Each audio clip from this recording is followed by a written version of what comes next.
Okay, so we're going to discuss Holi and the festivals in general. Yes. All right, so one thing you must have noticed, maybe not so much here in Ireland, is there's such a thing called spring. There's, of course, a joke where a person goes into the countryside and says to the farmer, and inhales everything and says, spring in the air. And the farmer says, no, why should I?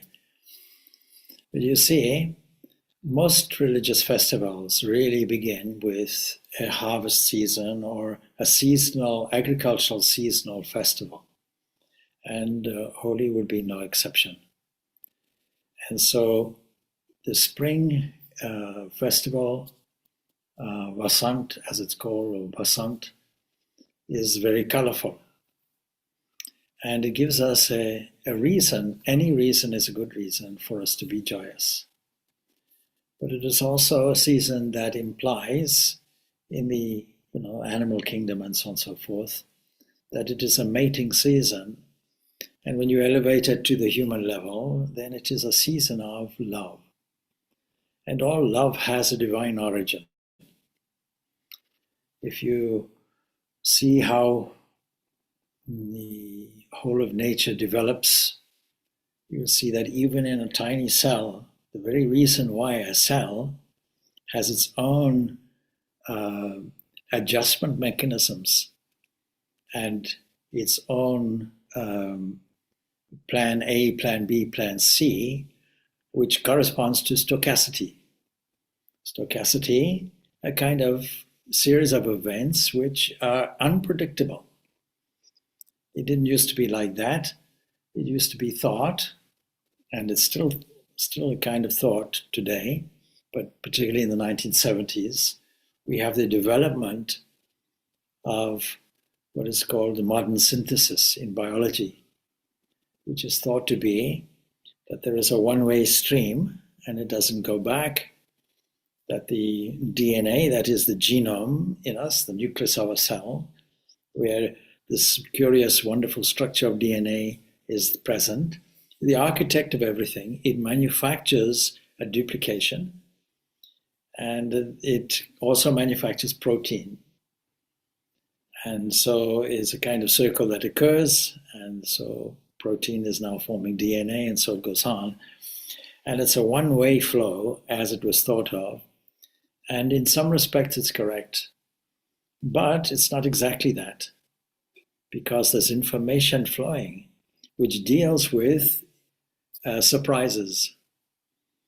And so we call it stochasticity, that is unpredictable variables, mutations, if you will. And we don't know, or the science doesn't know, more accurately, how that works. It doesn't know, it knows in a sense how it works. You'd be surprised to know that if the genome is the size of a fist, then its membrane, that is its end of the cell, its encapsulation, will be, something like, 500 or 600 kilometers away. Then how does a message arrive from the external cell and deliver its message to the inside? And we now know, science knows, not me personally, that there is a mechanism using calcium. It sets up a kind of walking train that gathers enzymes and what have you, and delivers it to the DNA in a very quick time, very fast train. Does it very, very rapidly. It's a remarkable thing. And that means really that the cell is intelligent and it's not an accident. And so the joy that comes is also not an accident. So when we discuss Holi, we're discussing one of the most joyous festivals in India and in Hinduism, where the colorful nature of spring itself is a kind of celebration. And that means that colored dyes are thrown at each other, dancing occurs, and also supposed to celebrate the Vaishnavite incarnation of Sri Chaitanya, who was a you've heard of the Hare Krishna movement and so on, ISKCON and so on, and they are part of the Gaudiya tradition that celebrates Chaitanya's simple message to simple people. Look, all you have to do is chant the Lord's name. A Maha Mantra given. All you do is Hare Krishna, Hare Ram. That's all you do. And dance and celebrate. Of course, he didn't tell you to do it in Grafton Street. So he's saying, look, there must be a level within you that experiences some tremendous joy. And that joy, if you truly feel joyful, what will you do? You'll forget about self-consciousness. Won't care what people think. You'll just spontaneously express in dance. And in that dance, you're expressing joy, you're expressing love, you're expressing the union of Krishna and Radha together and their intimate love and the sweetness of this. And so, spring is a time of love. The animal kingdom knows it, and it's not an accident. No more than intelligence is an accident. Joy is not an accident. Love is not an accident. And also the will to exist is not an accident. And when you join all these together, you see it evident in spring. It's an opportunity for us to notice it, to engage in it, and to joyfully celebrate it. So this is basically the feast of Holi. In the certain areas within India, Radha and Krishna, where Radha and Krishna grew up in Vrindavan and so on and so forth, the festival is celebrated until a certain period where the commemoration of their divine love to each other is celebrated. And the festivals officially also, ushering in spring, will be celebrated, as I mentioned, as a festival of love. Now, human love is not the same as divine love. Human love is a little bit shrunken, even though it's a signature of divine love. And then if we have an eye to see it, we'll see spring itself is an expression of divine love. The eye that catches it is the same expression. And the mind that relates to it is a divine expression. And by noticing this and bringing it all into the divine expression, we can elevate our own soul and our own mind. So let us all be joyful about it. So the playful coloring of Radha and Krishna's faces has been commemorated as Holi, and a kind of playfulness. When young people are in love, they tend to tease each other. Of course, when they get married, the teasing sometimes goes, and teasing is seen as insults and what have you. This is the human condition, egocentrically operated.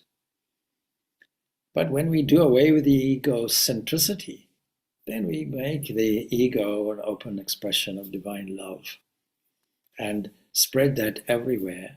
And when we see our lover in everyone, then we have a universal love that is celebrated everywhere. So it is particularly associated with Vishnu.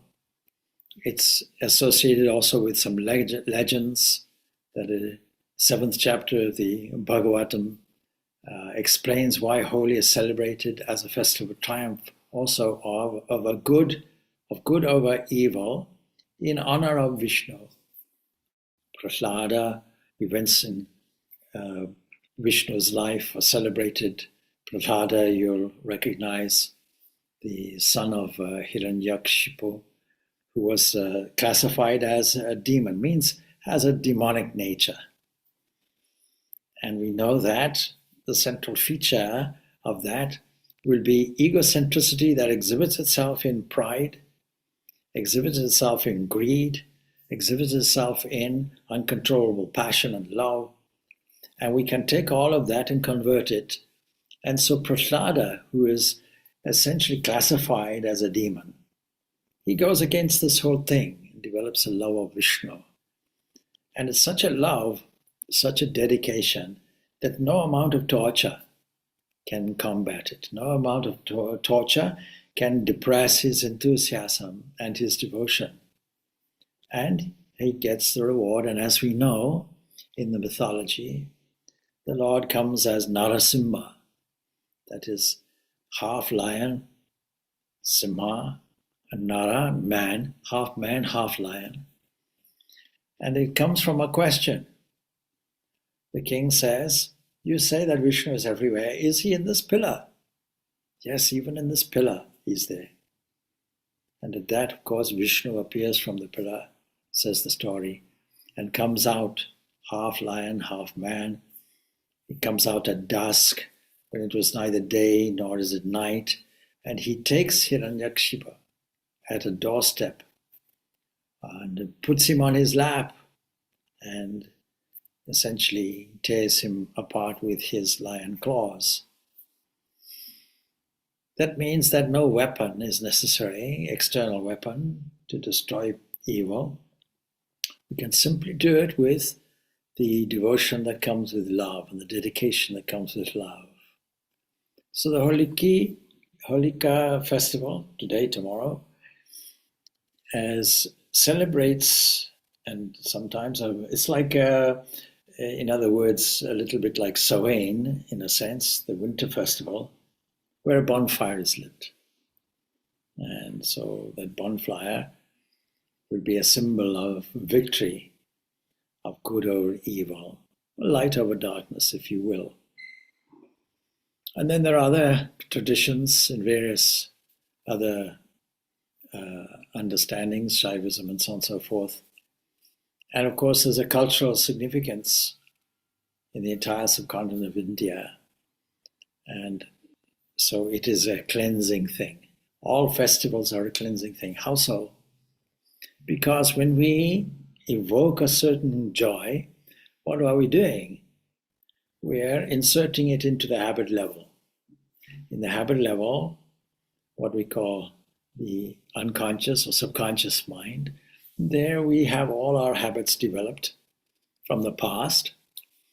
And some of them are good, most of them are not, most of them are negative.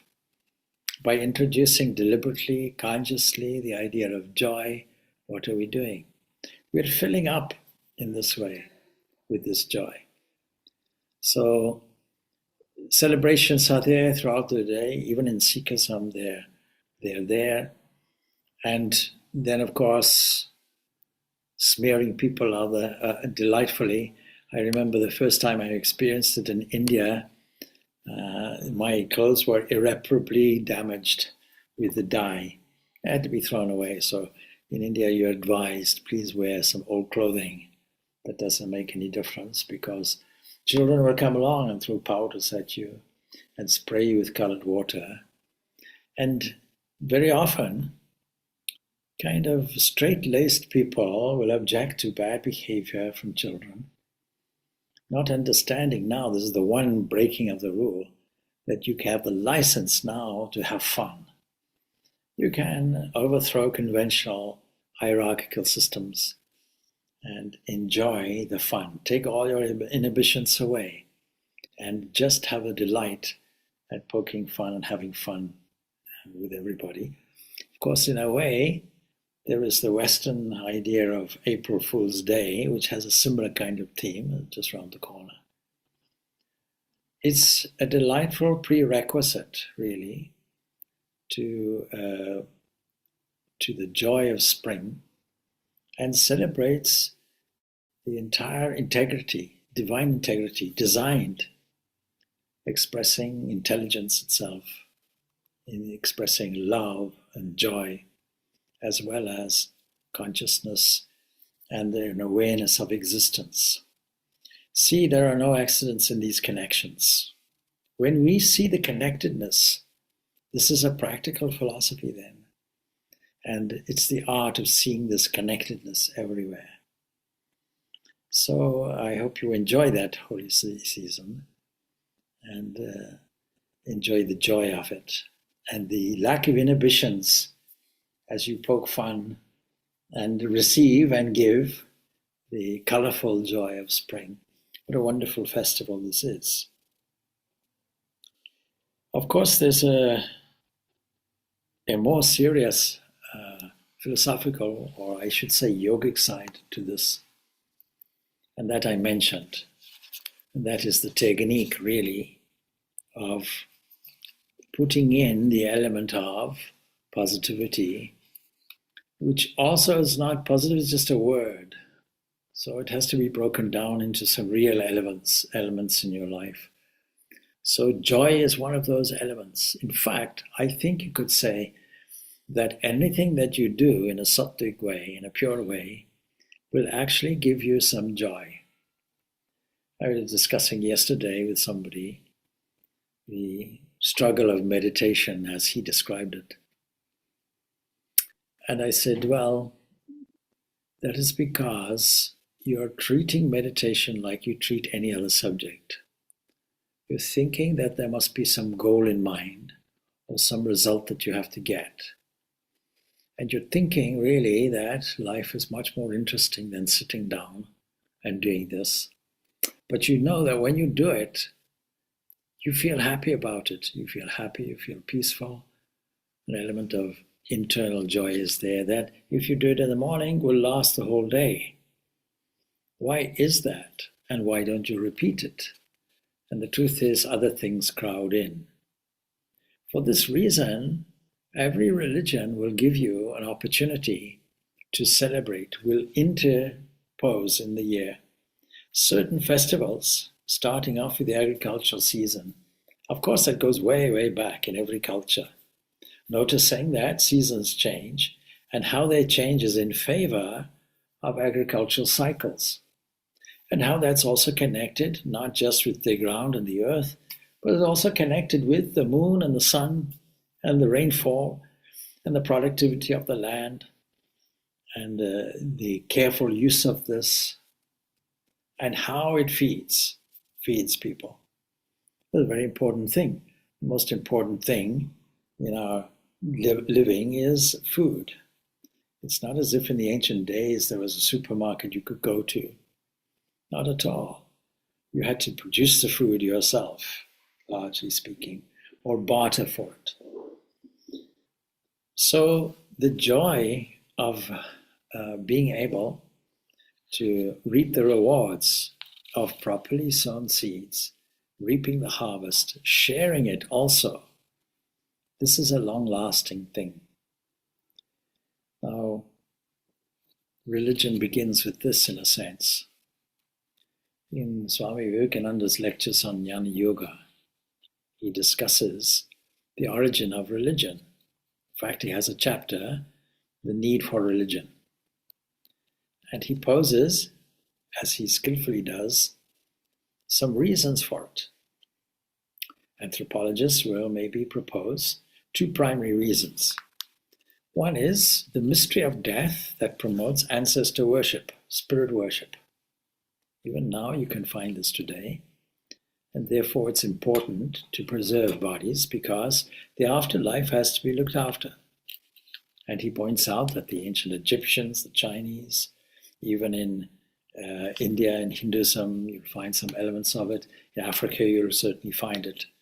That this idea of spirit worship and ancestor worship is predominant. So there's a valid reason for thinking that religion has been developed along these lines. So far, we're not talking about the validity of it. We're just talking about the utility of it. And then there's the other line of thought, he says, which says that nature worship. That is, we notice all these seasons, like spring. And spring is just a collective term for a number of events. The bud developing into a flower, the flower offering its fragrance, the different colors which you'll find. Is it pure accident that the eye is attracted to that and finds a moment of joy in it? And so ancient people didn't think it was an accident, and they felt that there were various forces behind these phenomena, such as the season, such as the growth of flowers, such as the growth also of agricultural food, the producing of a seed and the reaping its fruits. the sharing of the food. And there was no accident that the wind blows. It's no accident that the sun shines. It's no accident that the moon glows. It's no accident that rainfall is there, accompanied by thunder and lightning. All these forces, and the earth itself, and the sun itself, and so on, all of these are carefully noted. And then the question arises, why? How does it work? We're simply looking at a mechanism. What's driving the mechanism? And then we come to the conclusion, there must be some supernatural forces behind it. Now, Swami Vivekananda postulates a third cause, a higher cause, not denying these other two, and says, all right, so now let's take up the ancestor worship, but let's take up the natural forces. But in all cases, there will be an urge to go beyond. There will be urge to explore and discover what is beyond. In case of ancestor worship, what is beyond death? In case of nature worship, what is beyond the natural forces that we experience? And then investigation occurs. And that investigation is what we call philosophy. And so simple events such as spring, we can't simply say, what a lovely festival, and not explore the meaning of it, but also for our benefit and the good of those around us, we have to explore the deeper aspect of this. What is behind these forces? And will it lead us to a conclusion about something that is beyond the natural, something that is supernatural, something that is unseen, invisible? And it is this search that Swami Vivekananda highlights as a primary cause for religion. In his chapter, therefore, The Need for Religion, he's starting this off as saying, as long as we have a curiosity to go to investigate what is beyond these natural phenomena, there will always be religion. But don't forget, later he's describing religion is realization. And so that goes beyond the mere rituals. We could easily take all the festivals in a ritualistic way and say, yes, we can all relate the mythological stories around it. That's fine for children. But then even the mythological stories will have some deep meaning.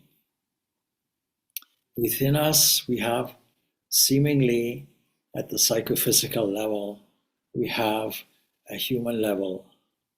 At the psychophysical level, we have a human level. So an animal level and a human level within us both. That is, there is a will to exist and to survive. This is called, in the evolutionary theory, natural selection. Natural selection, the fittest survive. Others will die off.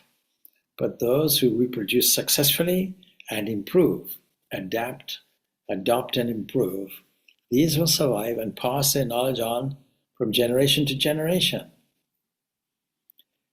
Until we find a higher crescendo called man, it happens from the simplest biological rod, the bacilli, to where we are today, a collection, a cooperative of cells, all working in coordination and adapting, showing a high level of organization, adaptation, as well as intelligence. And we can't take this for granted. And yet, if we don't notice it, then we'll miss something very profound. So then, even in meditation, we can go behind and get to that most profound thing. There is nothing secret or mysterious in any of these practices as long as we see or bypass the blind faith aspect and see what is the true inner meaning of it. So, Narasimha. Narasimha, what is it? It is indicating, yes, there is our own animal nature. And there is also our own divine nature also within us. There is our human nature, a higher cultural version of things. There is our animal nature, but within it is an energy which is divine and dedicated to the adjustment of the world, to like a cosmic balancing power entering.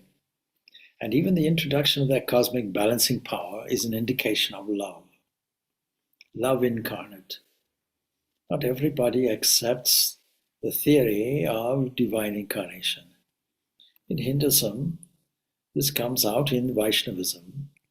It's not there in Shaivism necessarily, and it is there only there as a single example in Christianity, and it is not there in Judaism, and it is not there in Islam. These are the major religions, but it is there in Hinduism, as I mentioned. So it is also there in philosophy. It's there in Greek philosophy. It's there in Neoplatonism, where Plotinus is saying that there is a logos. This concept of the logos is to be found also in the Rig Veda, that Brahma, the creator, manifests first vak, a word. And you'll find all throughout the Upanishads how this works. We have to understand that the whole of nature has these 24 categories according to the Sankhya's. And that's very useful, very helpful, because we can dwell on these things and make a nice tracing back. And till we arrive at a cosmic mind. The cosmic mind will be a creative mind. And that means there is every reason why we are creative. There's every reason why we have a potentiality in this direction. Yesterday I was told a story for the first time of a person who was troubled, had an abusive childhood, and fell into the dark world of drugs and alcohol and so on. Naturally fell foul of the law, was put into prison. And there, even in prison, he couldn't control his anger and fought with prison wardens and so on, put into solitary confinement. The remarkable story, he writes a book later, and in that book he writes his description of solitary confinement. I lay down and on my front, and everything was dark and silent. And then in that darkness and silence, every thought disappeared. And so, in other words, he learned to meditate in the conditions of solitary confinement. And what that means, of course, that there is something within us that continues to drive forth, that continues to exhibit its will to survive at all costs, regardless whether it's good or bad, but has an intelligence behind it and a divine urge to discover our own true nature. And so, remarkably, he becomes a chess champion. It's a real story. Not only that, but he's able to play about 10 people simultaneously, 10 players, and win each time. Such a remarkable potential you'd never really guess at. Society's judgment will be, this person is worthless. And as soon as this person discovers, actually I'm not worthless. Somebody taught him how to play chess, and within him is an international world-class chess player, sitting there within, expressing himself. And it occurred to me that there are no accidents like this. Nothing at all. That all our potential is sitting there waiting. And all we require is the occasion, the clue, the stimulus to bring it out. And when we do that, then we become not only just good citizens for the whole of society, but also we develop our infinite potential that is within us, and we become of benefit. The welfare of society is enhanced. So we'll see a number of lessons contained in every single season. We'll also see that we are all learning.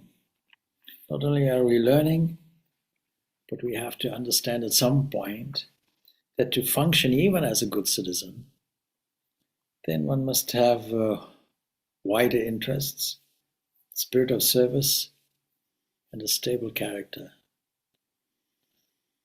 We find this in people who have made a reform, who have radically changed their lives. But is it because they themselves determined to do it? Yes, partly. But is it also because an occasion was presented and an internal stimulus was there? What is spring? Is it not an occasion for us to pick up the clue and to join nature in our joy? To be exactly like the colorful flowers and blossom forth. The flower doesn't discriminate who will accept the scent. It doesn't discriminate what insect will land on the flower, generally speaking anyway. It doesn't restrict its color. It is bright. It reminds us of joy.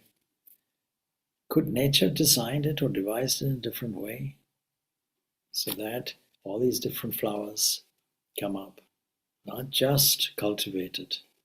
In fact, fields and fields and fields of wildflowers are there everywhere this season.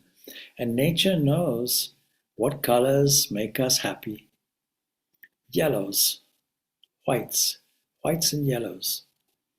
When we start moving towards summer, well, we don't even have to do that. Look at the various daffodils that are there in profusion, indicating the sense of spring. And spring also reminds us as rebirth, not just the mating and the love. It reminds us of rebirth. And that is why, as we inch towards, those Christians inch, for example, towards Easter, we'll see a merging of old traditions dedicated to rebirth. It's essentially a spring festival, but it's made into much more than that. It's made into a rebirth, a celebration of glory, a celebration like the sun rising in the morning and staying in the day and staying longer with longer days. I think shortly, maybe the end of the month, if I'm correct, there will be a change in the clocks. We'll go into springtime or summertime, I think. And so the whole mood lifts up. Now, in contrast to that, if you live in the Arctic regions or, where you're living in darkness, let's say for 6 months of the year, then you'll see everybody knows the mood gets more depressed. And as soon as the sun comes, the mood elevates more. Is it all accidental that our mood is correlated to light and sunshine? And conversely, that our mood is down during darkness and winter? In Zimbabwe, I never really understood these 4 seasons. It was all poetry. There was a great song, teenage song. We're all going on a summer holiday. And I never understood what it was, what they were talking about, because in Africa every day is summer. So the climate is so beautiful that you don't even discuss the weather. You take it for granted that every day has blue skies and sunshine. Sometimes not so much, but more or less on average, it's something that you expect. And then in Europe, I see the beauty of the 4 seasons, or in the Northern Hemisphere, I see the beauty of all the 4 seasons. And so this has been noticed and made an opportunity for us not just to celebrate, but to experience a joy that is more than the spring season, that is something that is internal and lasting. God is everyone's inspirer, and God-inspired persons are concerned and work spontaneously for the welfare of everybody. And so it's no accident also that this holy festival is not you alone dancing. It's a community thing. It's a communal effort. It's people joyously displaying colors, throwing the colors indiscriminately, and laughing heartily together. Now, supposing this event occurred in the troubled spots of the world today, wouldn't it be a different place? Because along with laughter and joy comes a sense of community oneness, a sense of same spirit of fun. And it also illustrates that we should not take life as seriously. Imagine if every day we had the joy of spring, not just in the Holi festival, not just at springtime, but perpetually throughout the year and throughout year after year and lifetime after lifetime. What would happen on the unconscious level? Wouldn't it be reformed? Wouldn't it saturate the mind? And the highest joy is bliss. And bliss has been described in Taittiriya Upanishad and other places as much, much more profound than just mere happiness or contentment. Not at all. It is something that is deeply, deeply rooted. It's as if we then merge ourselves into that one without a second, the bliss of which is incomparable. Who can know, who can describe this bliss which is there? And once we drink a little bit of it, then we are hooked. It is like nectar. So the external world of which is a gross form, according to the yogis, of the internal, which is more subtle and therefore more causal, we have to look to the finer things. What is spiritual life and meditation? It is taking from the external forces and understanding that they are simply the grosser parts of the finer. And these internal forces are much finer, and we discover them until finally the most fundamental cause is there. And once we discover it, not only have we discovered all the ends of knowledge, and we have discovered all the ends of existence itself, but we have discovered profound bliss. Not only bliss, but also described in various ways, the peace that passeth that understanding. So let me reiterate, it's no accident that we experience sense of humor, experience joy. We pursue happiness relentlessly. And as long as we're doing in the external world, we won't find it. But if we find the internal dimension of the external world, we'll find it.